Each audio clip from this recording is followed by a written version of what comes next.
The holidays are coming, and I've got a Boost Mobile gift just for you. Aw, for me, Anna? Yes, Anna, you deserve a gift. The Boost Mobile Unlimited plan is just $10 a month for the first 2 months, then $25 a month forever, with unlimited data, talk, and text. It's a gift. Thanks, Anna. Anytime, Anna. The holidays are here, and the best gift is for you. Offer valid at boostmobile.com. After your first 2 months, you'll pay $25 a month unless you go online or call to cancel. Requires autopay.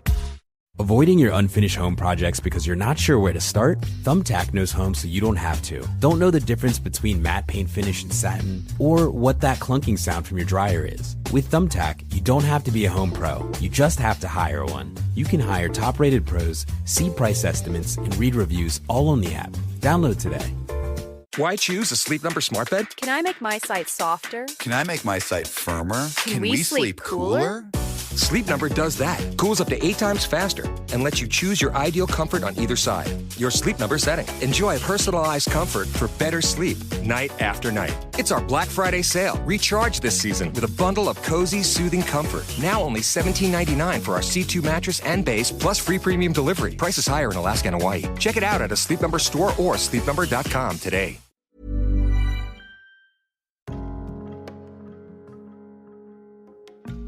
Welcome, dear friends, to Mindful Mondays, your weekly moment of grounding, meaning, and gentle regulation, right here on the Neurodivergent Experience podcast.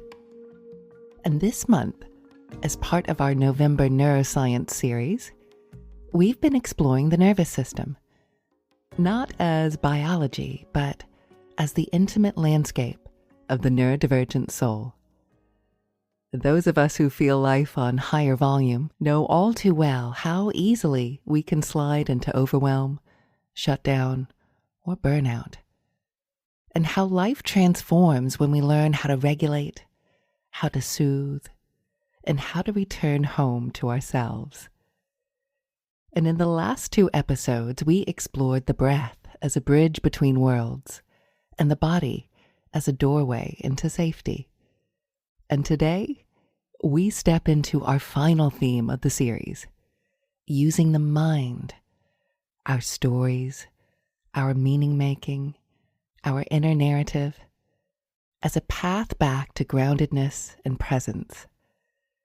Because the stories you tell yourself shape your state, and your state shapes your choices, and your choices shape your life. So today we gently turn toward the mind with curiosity and compassion, and just a touch of magic. So neuroscience tells us something astonishing. Your brain is never simply predicting the future. It is always predicting your next movement through the world, moment by moment. And according to cognitive scientist John Vervaeke, the brain is constantly weaving together 2 worlds. The left brain, which is logic and data, facts, spatial orientation, basically what is. And then you have the right brain, imagination, intuition, creativity, which is basically what could be. And your nervous system stands between them like a tuning fork. Every single moment of your day, your brain is asking, based on what I know and based on what I believe, what is my next move? You take a step, you type a message, you hesitate, you reach out, you withdraw, you speak, or you stay quiet. You enter a room, you leave a room. Your stories are determining those movements.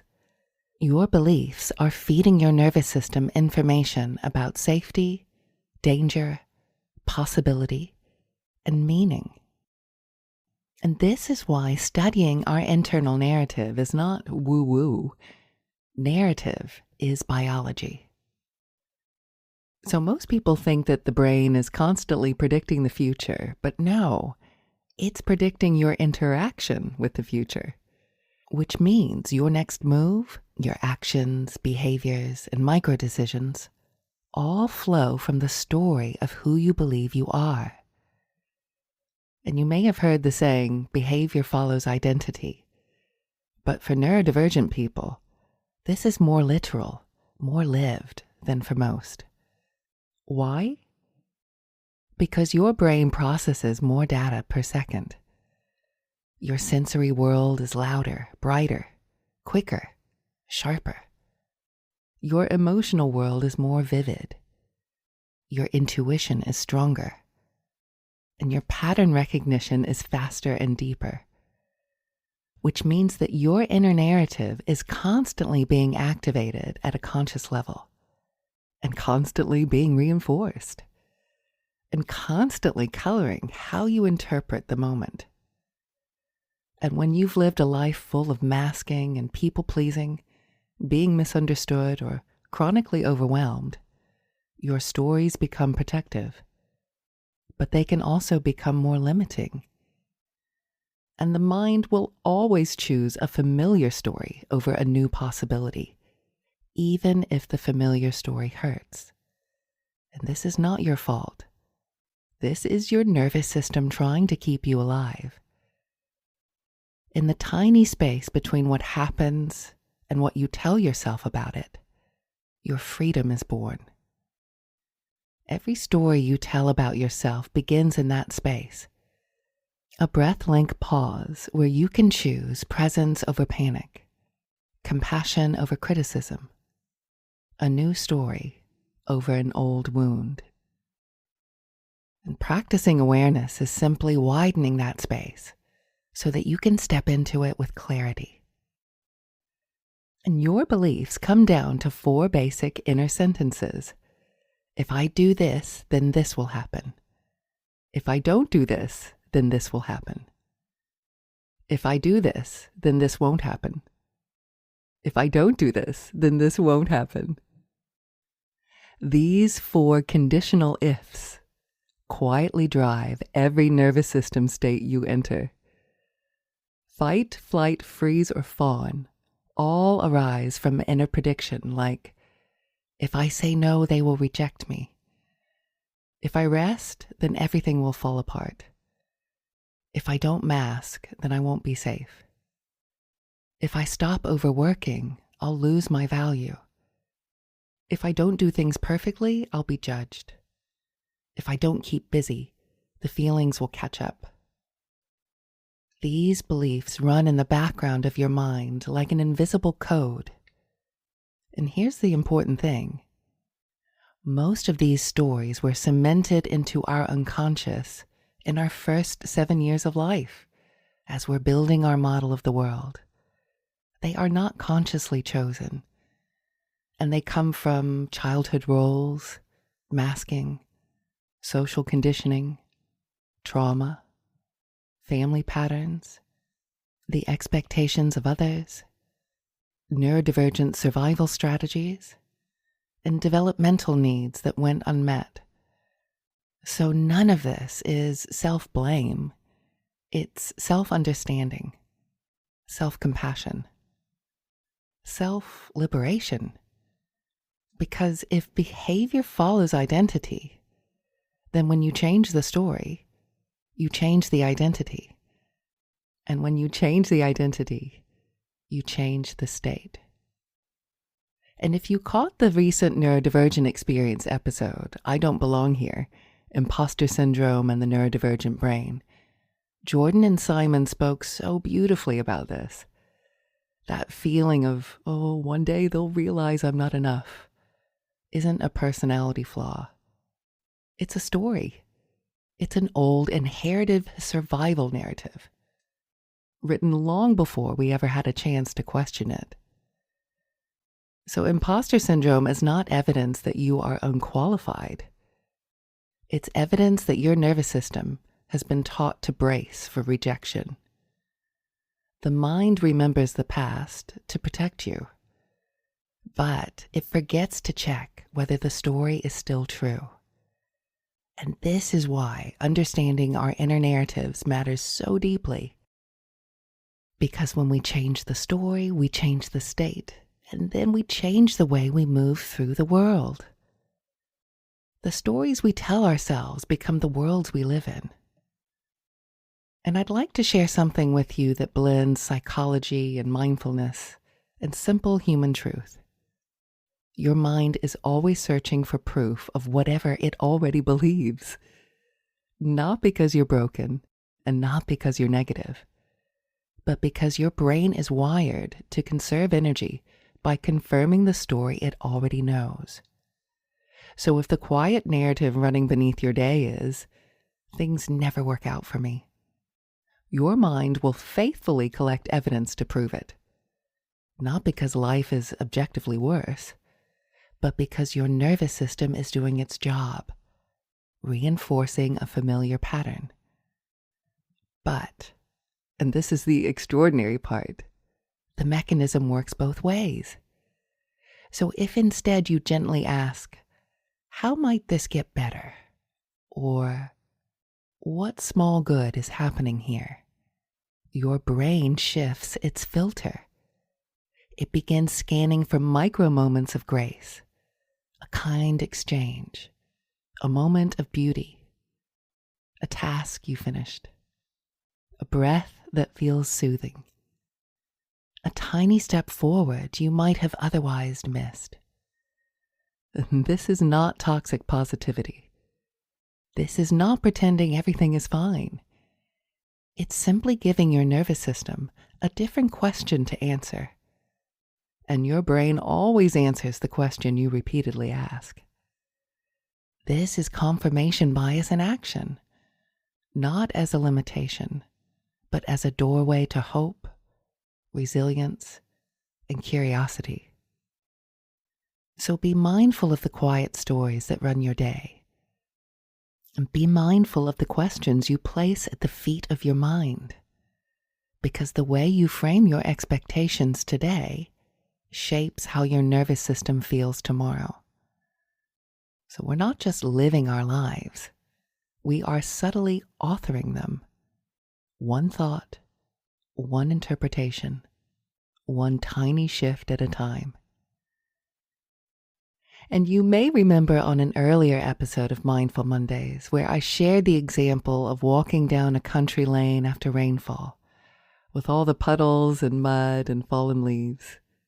And two people can walk the very same path, and one feels frustration and inconvenience and dread, and the other feels nostalgia, beauty, gratitude. Same scene, different story. Different nervous system state. One person drops into agitation, and the other stays in soft engagement. Why? Because the story inside them is touched.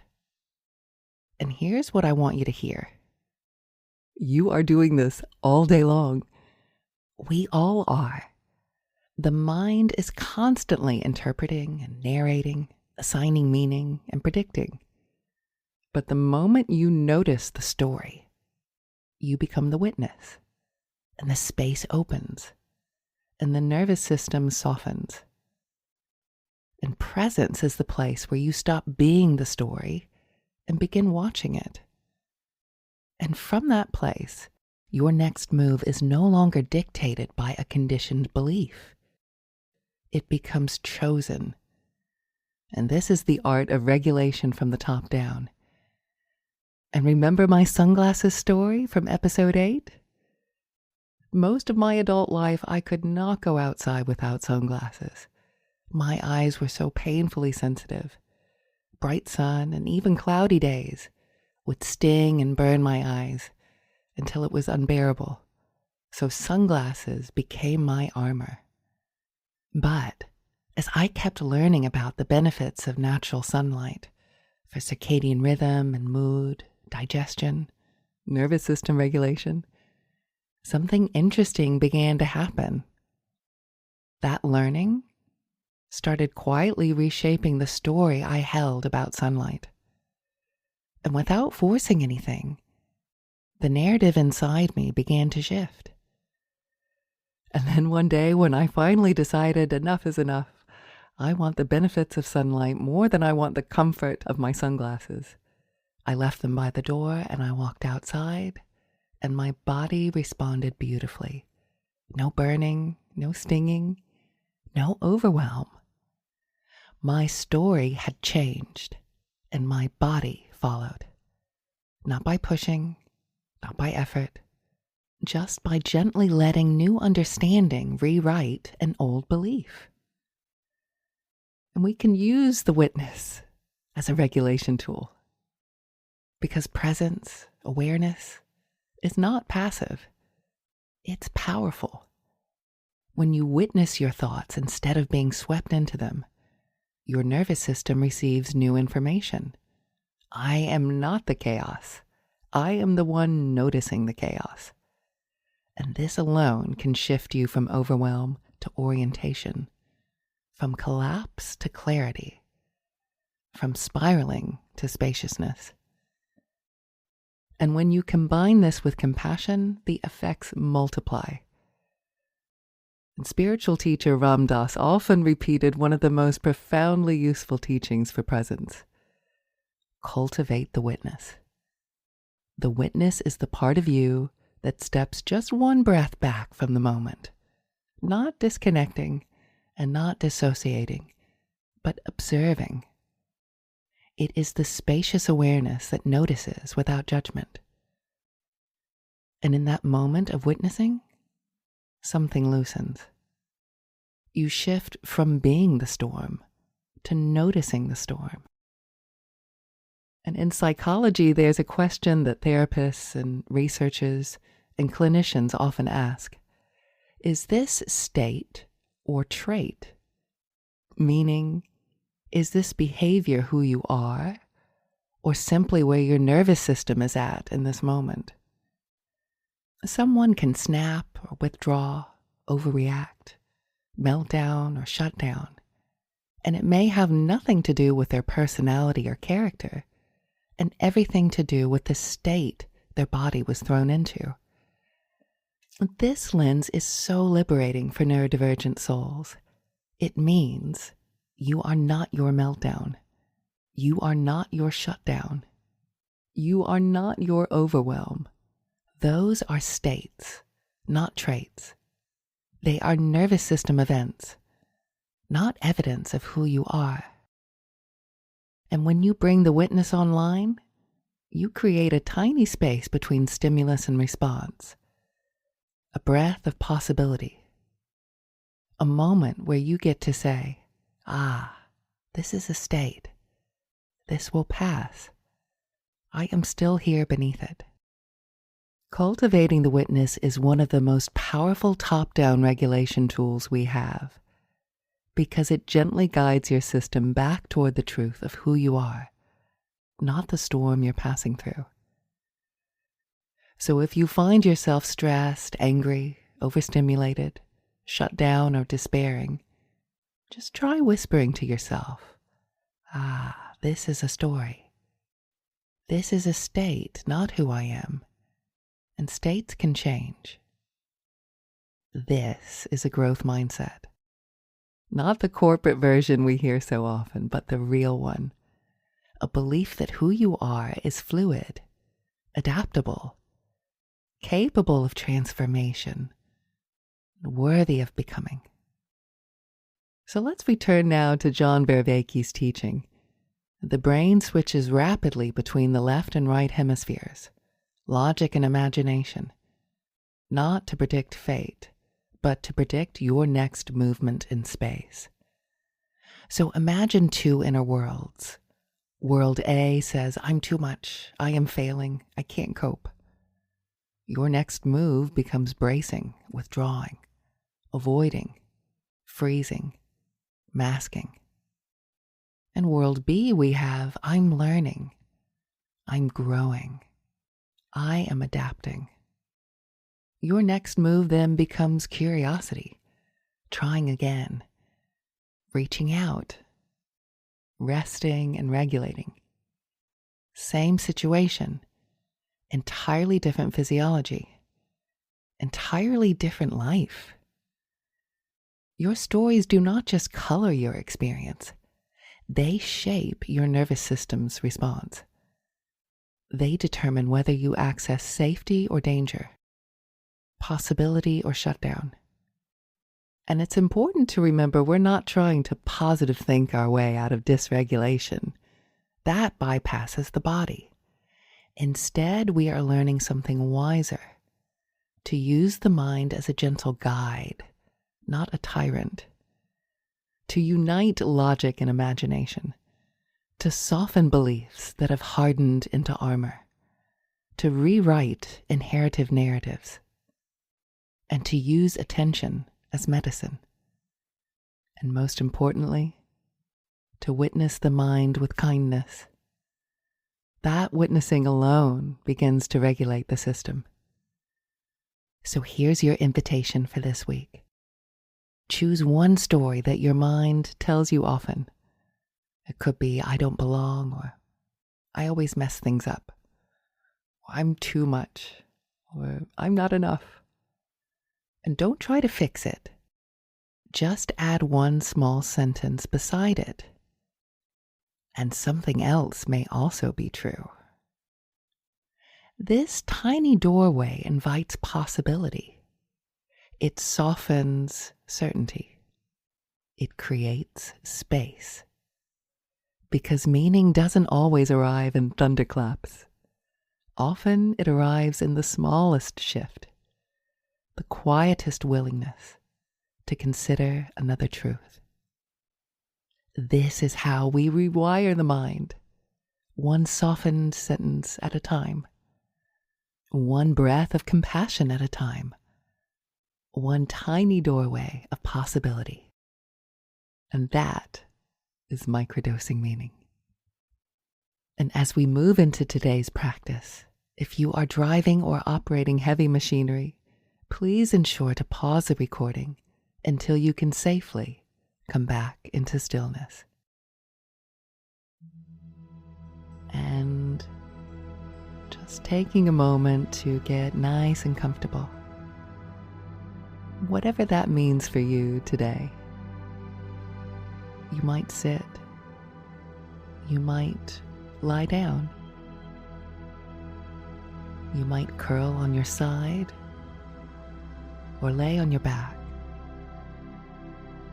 Or let your hands rest gently over your heart. There's no right way to arrive here. There is only arriving. And as you settle, feel the simple, honest weight of your body being held. Held by the floor, the chair, the bed, held by gravity itself, held by something older and wiser than your thinking mind.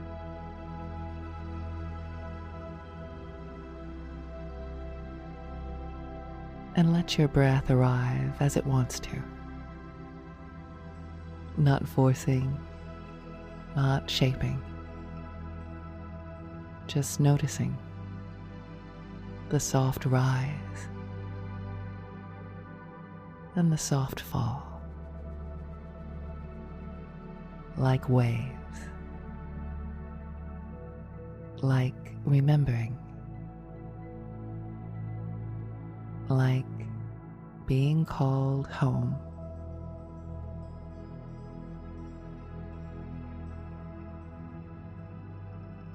And with every exhale, just let yourself melt. See if you can get yourself even just 2% more comfortable. Let the jaw loosen. Let the shoulders drop. Let the belly soften.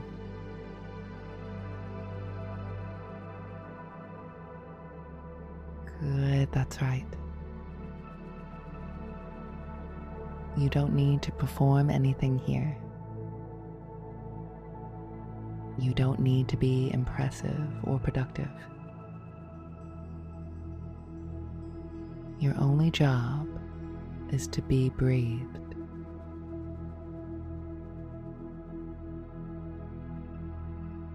You can feel that you are breathing, and equally, you can feel that it is breathing you.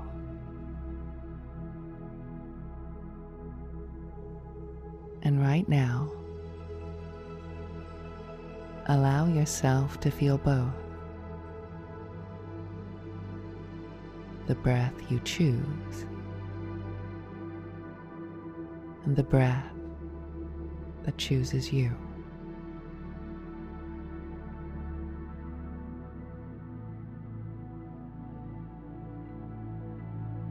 And now imagine that your mind, your beautiful, creative, neurodivergent mind, is a night sky. And thoughts twinkle in and out like stars. Some bright, some faint, and some rushing across like meteors. You don't need to chase them. You don't need to dim them. You don't need to make sense of them. Just notice the sky. Wide, open,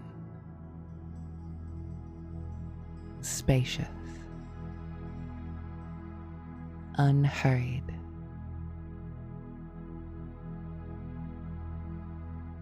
And if a thought comes, imagine it as a firefly drifting gently across the sky of your awareness, and then floating away again without effort. No gripping, no pushing, just noticing.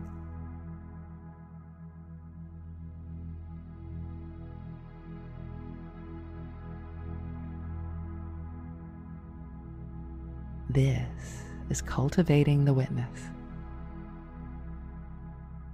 the part of you that sees without judgment, that feels without becoming overwhelmed, and that notices without needing to control. You are sinking from the surface mind into the quiet behind the mind, into a place where nothing needs to be solved, nothing needs to be fixed. Just breathe and feel the sky widen.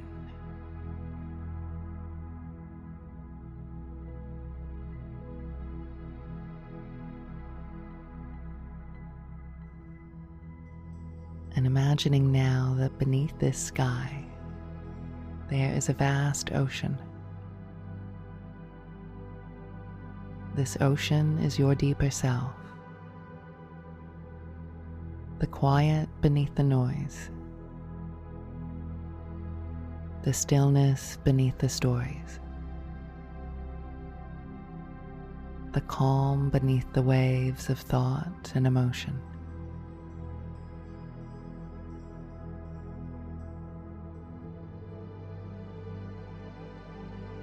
And begin to sense yourself drifting downward, gently, slowly. With each breath, you drift deeper into this inner ocean, deeper into stillness, deeper into safety.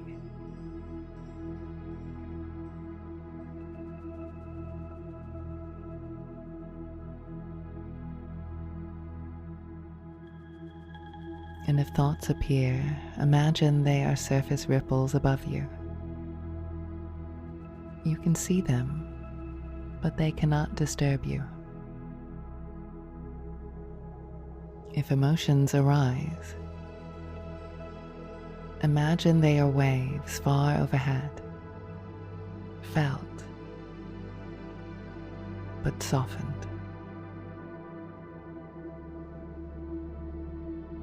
And here in this quiet place, you are held. You are safe. You are allowed to rest.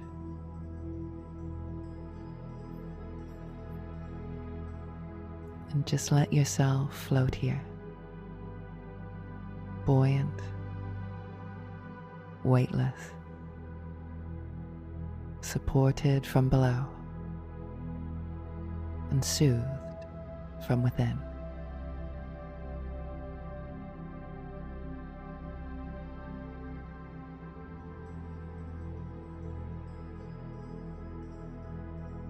And noticing now from this deep, quiet place the subtle shapes of your inner narratives, the stories you carry, the beliefs you inherited,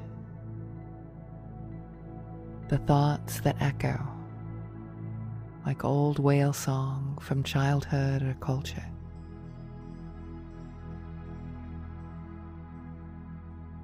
Notice how different they feel from here.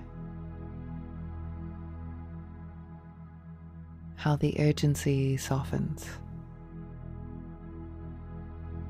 How the edges blur. How the tightness in your chest loosens. Because you are not the story. You are witnessing the story. You are not the storm.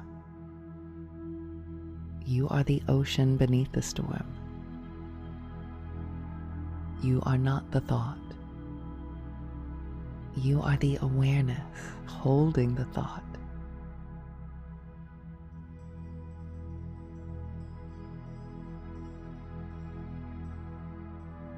You are not the old narrative about who you were supposed to be.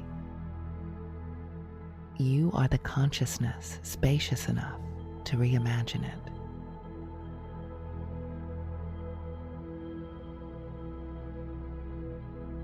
Just let the stories come and go, gently. They have never needed to be pushed away, only seen. And seen from here, from stillness, they lose their grip. Your body softens. Your mind untangles. Your breath moves freely again.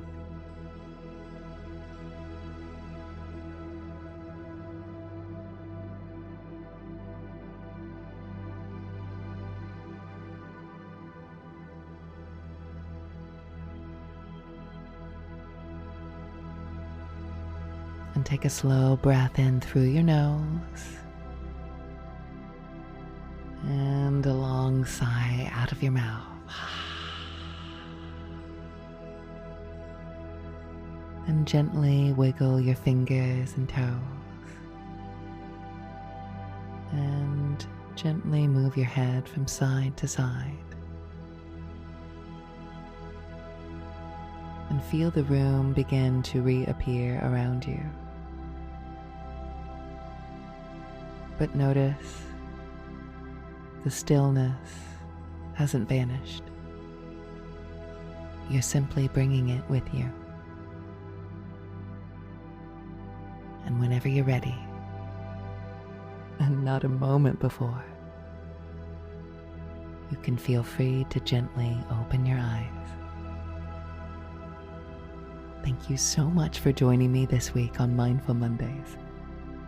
And together, all this month, we've traveled through essential realms of the nervous system, the breath, the body, and the mind. This core architecture of how a neurodivergent being comes home to themselves. This is the bedrock beneath everything else we'll explore in the months ahead. And the most beautiful part? We're only just getting started. There's so much more to say, so much more to explore, so many tools, metaphors, stories, and practices still waiting for you, both bottom up and top down, and all of them woven through the neurodivergent experience of living life on higher volume. And if today's episode resonated with you, if you felt something soften or open or return, I want to invite you to go deeper. You can join me on Insight Timer, where you'll find my nervous system regulation mastery course, as well as guided meditations, yoga nidras, bedtime stories, and an entire library of resources created to support your beautiful neurodivergent nervous systems with gentleness, science, and soul. And as always, this isn't a one-way conversation. We love hearing from you. Your reflections, your stories, your metaphors, your questions. They all shape this podcast more than you know. So feel free to email me anytime on mindfulmondayspodcast@gmail.com. And next week, we step into December, and we're beginning the month in the most special of ways, exploring a meditation that cultivates love, acceptance, and forgiveness in the most unexpected and deeply transformative way. And I won't give it away just yet, but trust me, it's one of the most powerful practices I've ever known. Until then, may you meet your nervous system with kindness, and your mind with curiosity, and your body with the tenderness you'd offer a dear friend. And remember, we are all just walking each other home.